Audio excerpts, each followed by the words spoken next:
Olá, meu amigo empresário, seja bem-vindo a mais um vídeo do canal. Hoje com 3 dicas de um bom contrato de trabalho. Mas antes, curte, se inscreve no canal, compartilha com um amigo aí e vamos para o conteúdo. Então, o primeiro ponto que eu quero trazer a respeito do contrato de trabalho, e para mim o mais importante, é a respeito das atribuições dos funcionários. O que acontece hoje em dia que eu vejo muito? Funcionário, num contrato de trabalho, ele tem lá uma função auxiliar administrativo. O que é auxiliar administrativo? Ou auxiliar de produção? Quais são as atribuições? O que esse auxiliar de produção faz? Então aí, o empregado, por exemplo, insatisfeito com o trabalho, um motorista, vou dar o exemplo de um motorista insatisfeito com o trabalho dele, entra com uma ação trabalhista. E nessa ação trabalhista ele reclama o seguinte: olha, eu fui contratado como motorista e, na realidade dos fatos, eu abasteci o caminhão junto com os auxiliares de produção, ou seja, eu acumulava essa função de auxiliar de produção, eu dirigia o caminhão, então fazia a minha função de motorista, e eu auxiliava lá o entregador a descer a carga.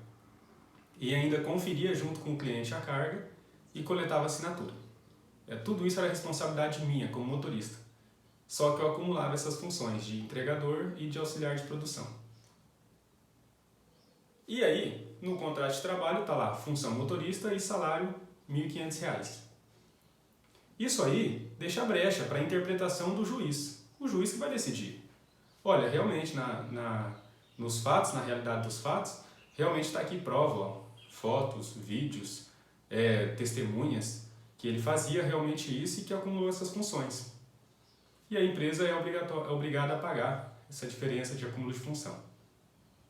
Agora veja só, com a atualização que teve na CLT, tem um princípio, que é o princípio da livre contratação entre as partes. Ou seja, o que tiver estabelecido dentro do contrato de trabalho, entre a empresa e o empregado, é válido. Lógico, respeitando as consolidações da lei trabalhista, os acordos e convenções coletivas, né? Aí você pensa assim, mas se respeitar tudo isso não muda nada. Mas vou te dar esse exemplo, que é esse primeiro ponto. No contrato de trabalho, tá a função, vou continuar como motorista. E aí as atribuições desse motorista. Estabelecer no contrato de trabalho, colocar, olha, o motorista é responsável por auxiliar o auxiliar de produção a abastecer o caminhão. Mas antes, manter o caminhão limpo, para quando for abastecer, já está com o caminhão limpo. Auxiliar o auxiliar de produção a abastecer o caminhão. Dirigir, entregar o produto. Auxiliar o entregador lá na hora, retirada do produto do caminhão. E auxiliar na conferência do produto lá junto ao cliente. Coletar a assinatura e voltar para a empresa. Pronto. Está estabelecido. Em uma eventual reclamação trabalhista, o juiz não tem o que interpretar.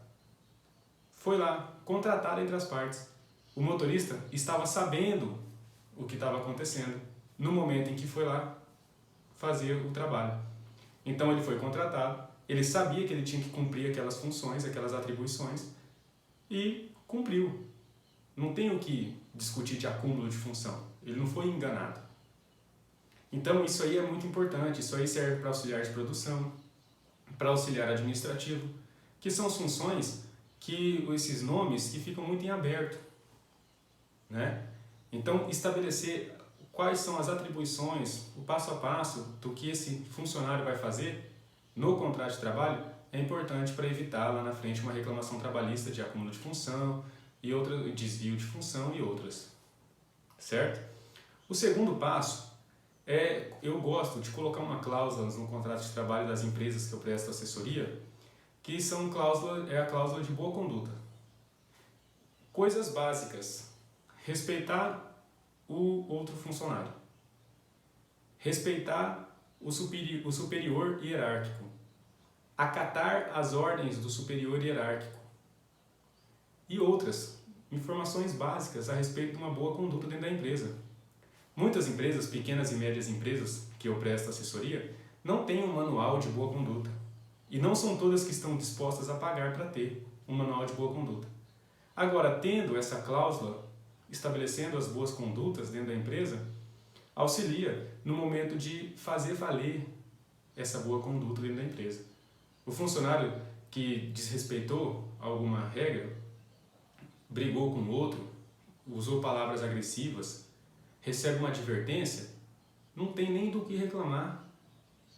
Não foi pego desprevenido. Está lá no contrato de trabalho. Quais são as boas condutas, o que ele precisa, o que ele está se obrigando a cumprir. Então, esse segundo ponto eu vejo que é bem importante para você fazer valer as boas condutas dentro da sua empresa. Um terceiro ponto que eu vejo que é bem importante é fazer uma previsão dentro de algumas funções específicas, por exemplo.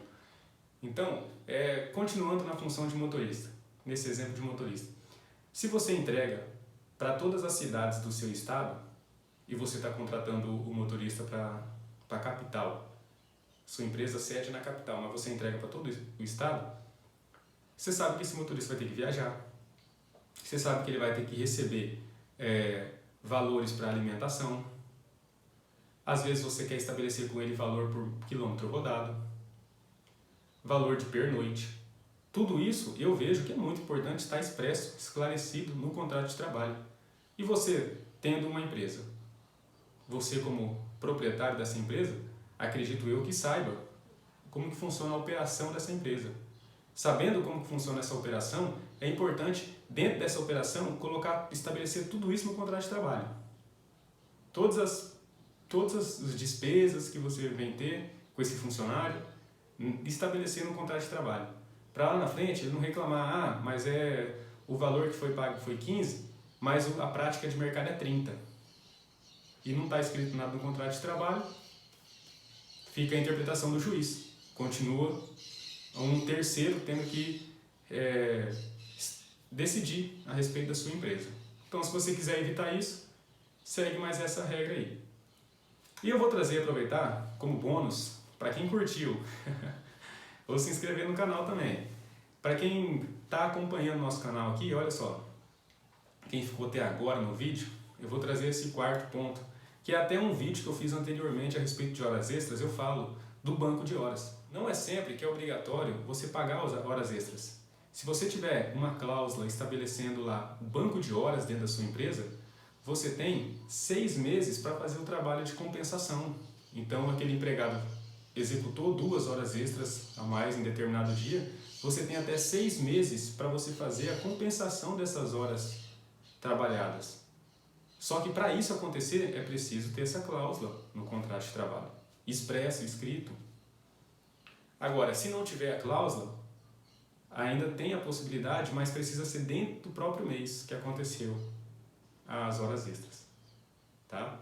Então, são essas dicas que eu tenho hoje do contrato de trabalho. Continue acompanhando nosso canal, curte, compartilha, envia aí se você achou esse conteúdo importante para algum amigo que precisa disso aí também. E um grande abraço.